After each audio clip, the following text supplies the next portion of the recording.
Hello YouTube and welcome back to Let's Play Bloons BTD5 Steam. In this episode, I'm going to be starting it off with a dart monkey, which is surprising to me. Oh, also I have double cache mode on apparently. Forgot to turn that off for easy and medium reverse, which I think is fine, because I mean, it's kind of, hopefully, already kind of expected and guaranteed that I'm going to win when I'm playing on easy, considering I can beat the game levels and stuff on hard and all that. Obviously there's going to be some hiccups every now and then, but wow, already up to 1500. But let's see, let's throw down a village for right now, monkey beacon, and then the jungle drums when I can. But first off, I'd like to say I apologize for the lack of videos this week, just because I've been busy with life and stuff. Tonight though, I have enough free time to record quite a few episodes. I'll probably try to get I don't know. I was gonna say I'll probably try to get like 5 episodes of Bloons recorded, so I'll have like all next week recorded as well, like 5 more after this one. But I'm not 100% sure if that's what I'm gonna be doing. But because there is another new Let's Play, because something else I want to talk about. Was how I started that Secrets of Grindia Let's Play. I was like, yeah, episode 1, let's do this. And then I couldn't continue recording or uploading or anything, and I only had that 1 episode up. So I kind of feel like just taking it down and then starting over like a second fresh start or whatever, but I'm probably not going to do that because I'm lazy. So I'll just record the second episode and some more episodes after this. But anyways, what was I going to say? I kind of wanted to give this dart monkey the Monkey Intelligence Bureau, but I don't think I will. Also, I always feel like I should use a wizard on this track because of that one special mission, the what was it called, the Wizard Lord, I believe. I don't know if I ever actually beat that mission on Deluxe Edition. I feel like I didn't, but I'd have to go back and check or something. But anyways, so what was I going to talk about? And then there's also the Terraria Let's Play that I think I do have videos recorded. I just need to edit them and get them ready to upload. And then there's also another new Let's Play that I want to start. I kind of want to start tonight, like the night that I'm recording this. So if I do actually decide to start tonight, which I probably won't, that means you'll see that episode before this one. But if not, I'll upload it later today on Friday. If this is going up on Friday, this really should be going up on Friday. I don't know, but let's see. I kind of feel like throwing in a bomb tower, and I feel like I'm being too haphazard, I think is the right term. Too careless in this build, because I'm like, oh, I've got double cache, it's on easy, I'll be fine. But on one hand, really that's true, because especially with double cache, on easy there's not really much you have to worry about, because there's not that many camo balloons, there's not really that many lead balloons, there's only 2 or 3 Moabs really. The one where the first wave, you're first introduced to it, it's only that Moab, and this Dartling gun is destroying everything, so that's pretty awesome.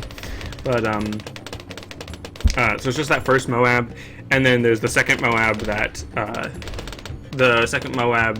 on the 50th wave, and then the third after it or whatever. So they're relatively isolated. They're not very close together, so as long as you can pop one relatively decently, you should be fine. You don't need to have super amazing Moab defense. Again, camo balloons, not that many. Just round 24, of course, for the first one. Round 33 for a bunch of yellows. I believe round 39 for a couple of white camo balloons at the end of the round. 42 has some rainbow camos, and then somewhere between 42 and 50, I believe there's some camo, but I'm not sure. So that's not really a big deal. Lead, it's round 28 and 30 that have just lead in the round, and then just some various rounds throughout the rest of it that has some lead, but as long as you have generally decent lead popping, you should be fine. And then I think there's ceramic starting around 40, and then a couple rounds between 47 and 49, like somewhere between 47, 48, and 49 there's some ceramic, but I'm not really sure.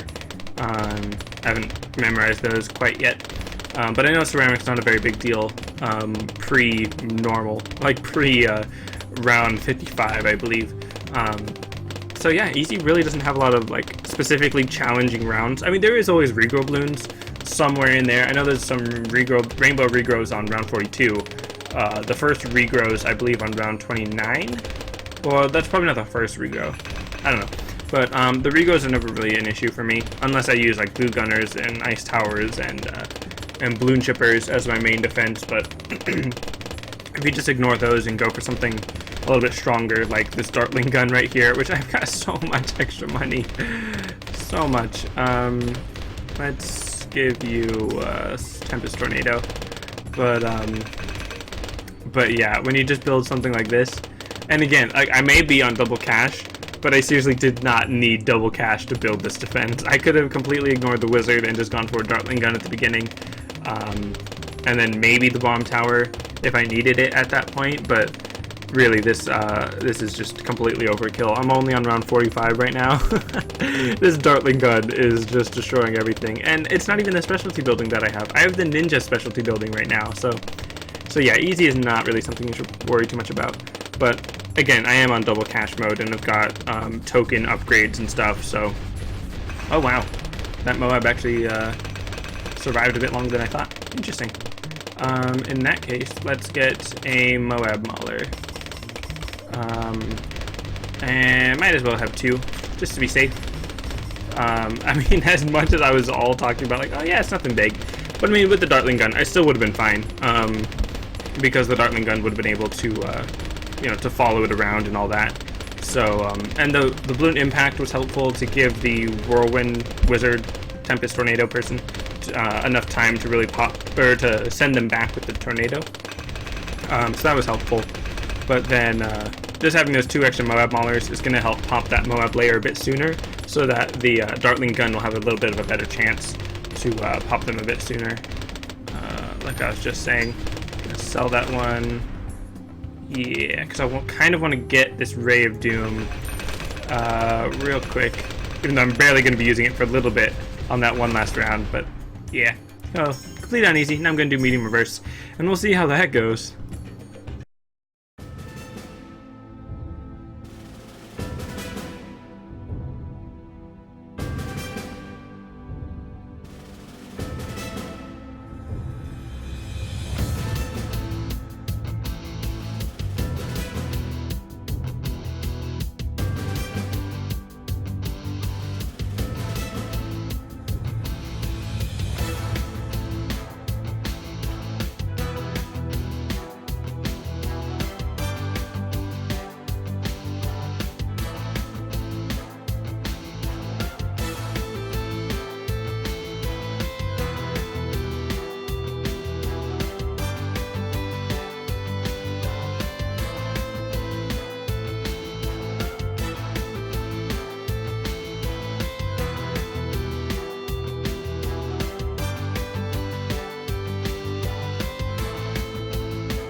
Oh, yeah, I forgot to talk. I just want to point out real quick how awesome it is that that one Bloon Jitsu Master was able to take on, like, everything.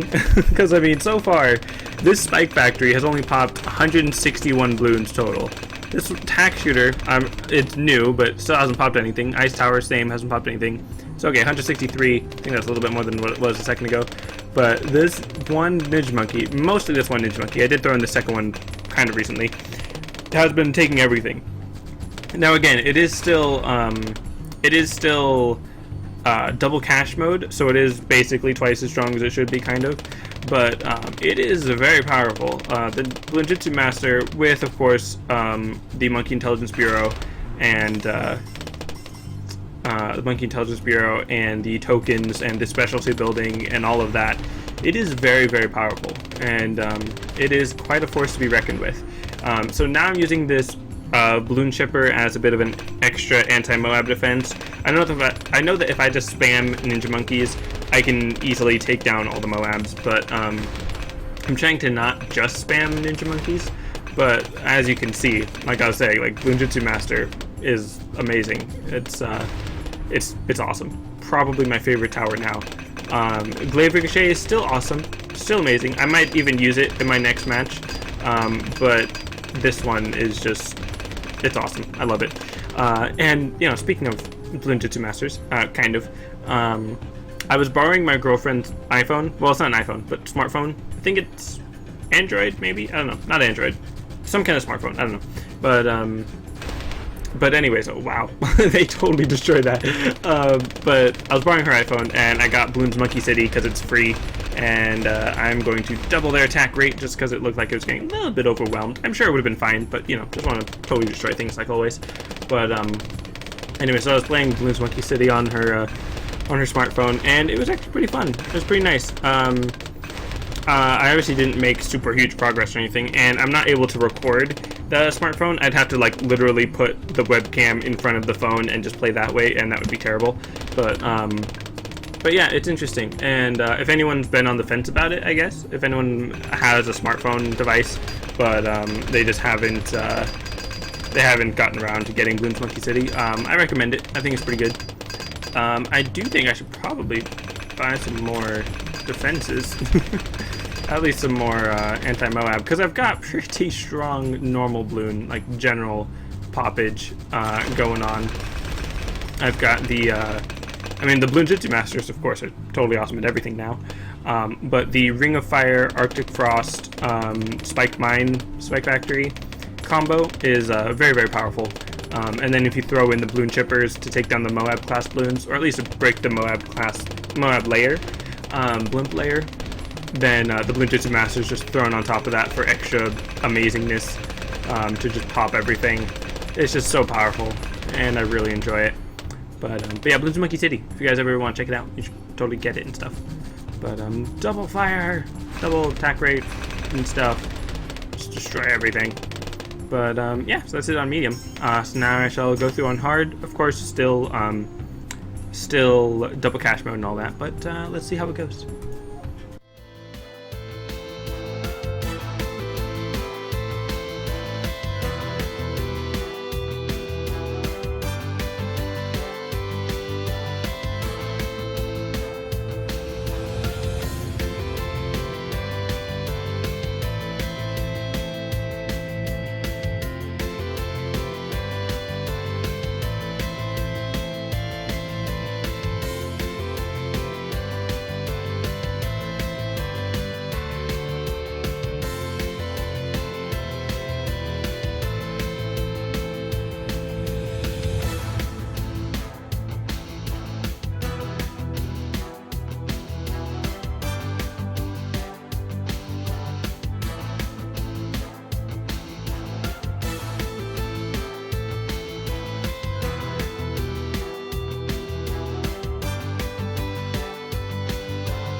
Okay, so I was planning on showing off how awesome boomerang throwers were, and the glaive ricochet, and how they are totally still my favorite.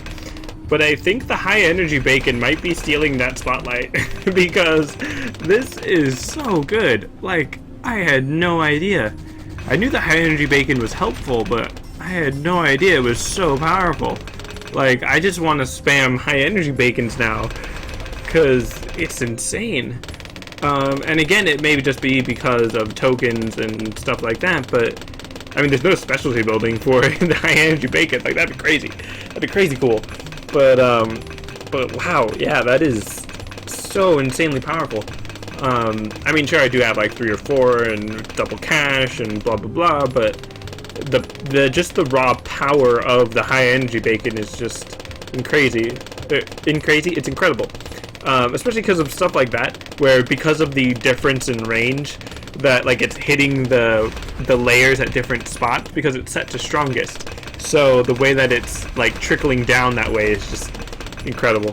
I am in awe of it, which is surprising after like all these years that I've been playing this game, and I'm just now seeing the true power of this tower. That it's crazy. I mean, honestly, at this point, I think Honestly, at this point, I feel like all the other defenses are a bit useless. Not useless, but I mean like a little bit superfluous, unnecessary, over the top, if you will. I feel like I could just spam like 2 or 3 more high energy bacons and it'd be unstoppable. It'd be ridiculous. I don't actually know how well it would do against a ZOMG. I am interested in seeing that, and seeing how it'll do. But yeah, this is a sight to behold, which I think is kind of funny because, you know, there's like an eye on it and stuff. So I don't know. It's pretty crazy. It's impressive to me and shocking to me, but well, actually, what's a little bit more shocking is the way that I had always, not always, but I for a while had kind of thought like, oh, wouldn't it be cool if there was like a Tesla tower, like a electric arc type of thing, and thinking of all these different kind of upgrades, and then, oh, look at this. This is basically unstoppable and completely amazing. And okay, here it's having a bit of trouble. Ooh, it did lose a couple lives there. Just only 4. I mean, it's really not a big deal. And I do have plenty of money that I could have stopped that, definitely. Could have stopped that with just another Glaive Ricochet, which actually, you know what, I might as well make these Glaive Lords since I've got the money for it. But seriously, just with 1, maybe 2 other Glaive Ricochet, and I would have kept those lives. So I definitely do not fault high energy bacons. That was my own arrogance, I suppose, of thinking that they actually were unstoppable. But it is a good point to show that, okay, especially when I set them all to the target strongest, a few of those little Bloons could get through. So again, not a big deal. Just throw in a couple more Glaive Ricochet and should clear everything up. Because the Glaive Ricochet really would really complement the high energy bacons pretty well. Like if they weren't quite so powerful but still did the same basic thing, then the Glaive Ricochet can really combo off of that by just clearing up whatever smaller waves are missed by the high energy bacon. So still very impressed with this tower. And again, because of the multiple Moabs, which is another actual issue with the not issue, but another actual weakness of the high energy bacon. Because of that, I'm going to be using a couple more balloon shippers. I have enough money for a lot more balloon shippers, but you know, just a few more for the moment. There we go. So that should take care of the Moab layer, but then the high energy bacon is just dominating the rest of it. I really enjoy that a lot. So you know, props to you guys. High five, or not? That's clapping. I'm clapping right now. And you know, high five, I guess, for the people that made it, because I mean, it's obviously not a new tower or anything like that, but it's still just so powerful, and I really enjoy watching it. Hopefully, it looks as impressive in normal speed as it. Well, hopefully, it looks as impressive in fast forwarded, in quick speed, I guess, 8 times speed. As impressive there as it does in normal speed, because it just looks amazing seeing it do what it does, basically. Wow. Yeah, and now let's see the true test. Will it take down ZOMG? Which actually is not so much a true test for the high energy bacon as much as it is for the balloon chippers. So if I didn't have the balloon chippers, honestly, I don't think the high energy bacons would have taken a ZOMG, especially not on this track in this setup. But yeah, definitely could have taken a lot of damage out of it, so, or done a lot of damage to it, I guess.